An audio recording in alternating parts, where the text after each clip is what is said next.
8ই জানুয়ারি থেকে শুরু গঙ্গাসাগর মেলা। সোমবার গঙ্গাসাগর মেলার উদ্বোধন করবেন মুখ্যমন্ত্রী মমতা বন্দ্যোপাধ্যায়। প্রস্তুতি শেষ। দেশের বিভিন্ন প্রান্ত থেকে সন্ন্যাসী ও দর্শনার্থীদের ভিড়। সেজে উঠেছে কপিল মুনির আশ্রম।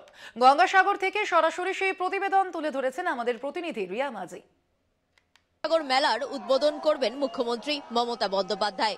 10 তারিখ থেকে সর্বসাধারণের জন্য খুলে দেওয়া হবে গঙ্গাসাগর মেলা। শুধু পশ্চিমবঙ্গ নয়, এর বাইরে থেকেও প্রচুর মানুষের সমাগম হয় এই মেলা উপলক্ষে।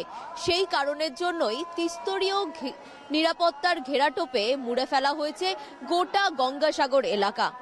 ড্রোনে নজরদারি চালানো হবে, তাছাড়াও একাধিক সিসিটিভি লাগানো হয়েছে। প্রায় 1000-এরও বেশি সিসিটিভি লাগানো রয়েছে, যাতে কারোর কোনো রকম অসুবিধা না হয়। সেই কারণের জন্য যে কন্ট্রোল রুম তৈরি করা হয়েছে, সেখানে বিশেষ টিম গঠন করা হয়েছে। 24x7 তারা সেখান থেকে যেমন নজরদারি চালাবেন, কারোর কোনো রকম অসুবিধা হচ্ছে কিনা সেই বিষয়টাও খেয়াল রাখবেন। তাছাড়াও যেসব ভক্তরা আসবেন তাদের যাতে কোনো রকম অসুবিধা না হয়, সেই কারণের জন্য অ্যাসিস্ট্যান্স বুথ, হেল্প ডেস্ক সহ একাধিক এরকম জিনিস রাখা হয়েছে।